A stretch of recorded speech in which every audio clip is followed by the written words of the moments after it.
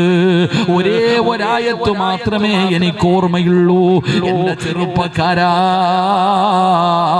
നിനക്ക് ഓർമ്മ വേണമടാ. മുടി വളർത്തിക്കൊണ്ട് നടക്കുന്നവന്, കള്ളും കഞ്ചാവും അടിക്കുന്നവന്, മയക്കുമരുന്ന് ഉപയോഗിക്കുന്നവന്, അല്ലാഹുവിന്റെ ദീനിന്റെ നിയമങ്ങൾ മുഴുവനും കാറ്റിൽ പറത്തുന്നവന്, അല്ലാഹു തരുന്ന അനുഗ്രഹങ്ങൾ മുഴുവനും ഇരുകരങ്ങൾ നീട്ടി സ്വീകരിച്ചിട്ട് നന്ദിയില്ലാത്തവനെ പോലെ പടച്ചറപ്പിനെ പുറങ്കാല് കൊണ്ട് ചവിട്ടികെട്ട് നടക്കുന്ന മുസ്ലിം പണ്ട്. ആര് പറഞ്ഞാലും മഗ്‌രിബ് കഴിഞ്ഞാ എനിക്ക് സീരിയൽ കാണണം ഉസ്താദ്, എത്ര പറഞ്ഞാലും ഞാൻ മാറില്ലെന്ന് പറയുന്ന പെങ്ങള്, നീ ഏതായത്ത് മറന്നാലും ഇത് മറക്കല്ലേ. ഏതായത്തും അറിയോ?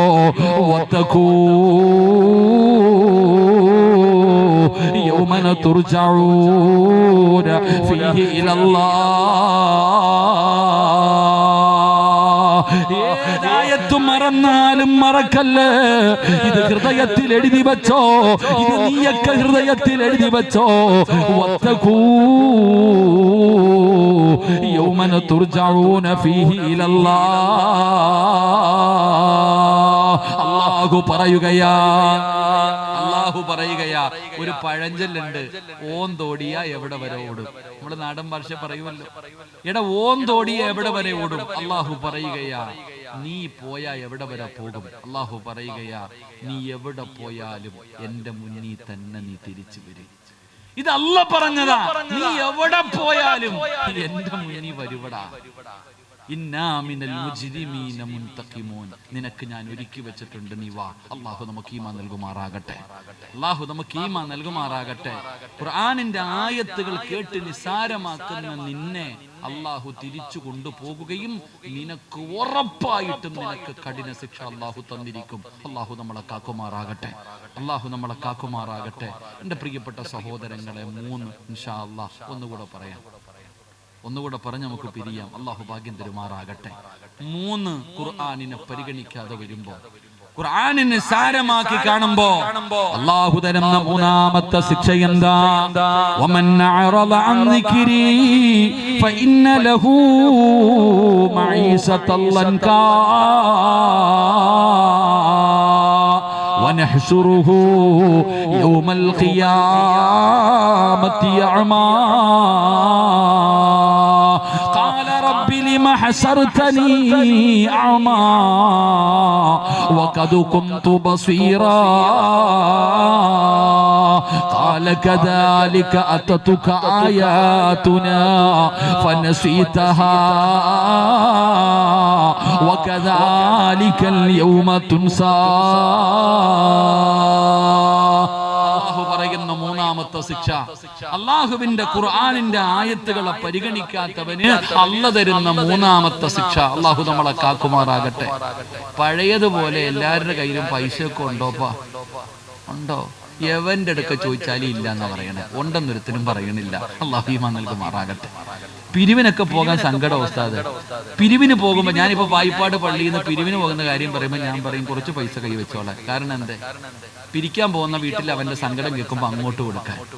വീട്ടിൽ ഫോർച്യൂണറും വലിയ വലിയ വണ്ടി കിടക്കുന്നുണ്ട്, കോടീശ്വരനാ, അവനാ ഇരുന്ന് ദാരിദ്ര്യം പറയണത്. അല്ലാഹു കാക്കുമാറാകട്ടെ.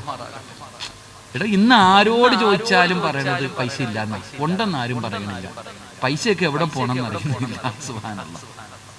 ചുമ്മാതെ കള്ളം പറയാന്ന് സൂക്ഷിക്കണം കേട്ടോ. പൈസ കൈ വെച്ചിട്ടില്ല എന്ന് പറയരുത്. പൈസ കയ്യിൽ വെച്ചിട്ട് ഇല്ല വീടിന്റെ അലമാരിക്കകത്ത് പൈസ ഉണ്ട്, അള്ളാണോ ഒന്നും ഇല്ല പഠിച്ചവനെ, ഒന്നുമില്ല, അള്ളാഹ് അതിനകത്ത് വലിച്ചങ്ങിട്ട് കാക്കുമാറാകട്ടെ പഠിച്ചു. എടോ നീ ആദ്യം മനസ്സിലാക്കേണ്ടത് 2 കാര്യങ്ങൾ നിങ്ങൾ എപ്പോഴും സൂക്ഷിക്കണം. കയ്യിൽ വെച്ചിട്ട് ഇല്ല എന്ന് പറയും. കാരണം നിന്റെ നാവ് നിനക്കറിയില്ല, നിന്റെ നാവിന്റെ വില എന്താണെന്ന് നിനക്കറിയില്ല. ഉദാഹരണം പറഞ്ഞാല് ഇപ്പൊ പണ്ടൊക്കെ ചില ഉമ്മാമ്മമാരുണ്ട്, അവരിങ്ങനെ പാപ്പമാരൊക്കെ റോഡിൽ കൂടെ പോകുമ്പോ ഒരു വാഴ ഇങ്ങനെ കൊലച്ചു നിൽക്കുക, വല്ലാത്ത കൊല. അപ്പൊ ഈ ഉപ്പാപ്പ പറഞ്ഞു, എന്തൊരു കൊലയാടാ ബോക്കറ ഇത്, പഠിച്ചവനല്ല, ഒരൊറ്റ പറച്ചല, അവിടെ ഒരു കൊല നിന്നതിന്റെ അസറ് പോലും പിന്നെ കാണാറില്ല, കരിഞ്ഞങ്ങ് പോകും. അതുകൊണ്ടാ പറഞ്ഞത്, കണ്ണാടിയിൽ നോക്കിയിട്ട് എനിക്ക് ഗ്ലാമർ കൂടുതലാണെന്ന് നമ്മൾ പറയരുത്. സ്വന്തം മുഖം കണ്ണാടിയിൽ നോക്കിയിട്ട് പടച്ചോനെ എനിക്ക് എന്നാ ഗ്ലാമർ പറയരുത്. കാരണം നിന്റെ നാവിന്റെ ഹിതം നിനക്കറിയില്ലല്ലോ. അള്ളാഹു കാക്കുമാറാകട്ടെ. അപ്പൊ നീ കയ്യിൽ പൈസ വെച്ചിട്ട് പറയുക എന്റെ കയ്യിൽ ഒന്നുമില്ല. അള്ളാഹ് നിന്നെ അങ്ങനെ ആക്കിക്കളയും. അള്ളാഹു കാക്കുമാറാകട്ടെ. ഈ 2 എപ്പോഴും മലക്കുകൾ കൂടെ ഉണ്ടാകുന്നു. നമ്മുടെ കൂടെ എപ്പോഴും മലക്കുകൾ കൂടെയുണ്ട്. നീ നിന്റെ കയ്യിൽ ഒന്നുമില്ല എന്ന് പറയുന്ന സമയത്ത് മലക്കുകൾ എങ്ങാണ് ആമീൻ പറഞ്ഞാൽ നീ എത്തിങ്ങാനായി പോകും. അള്ളാഹു കാക്കുമാറാകട്ടെ.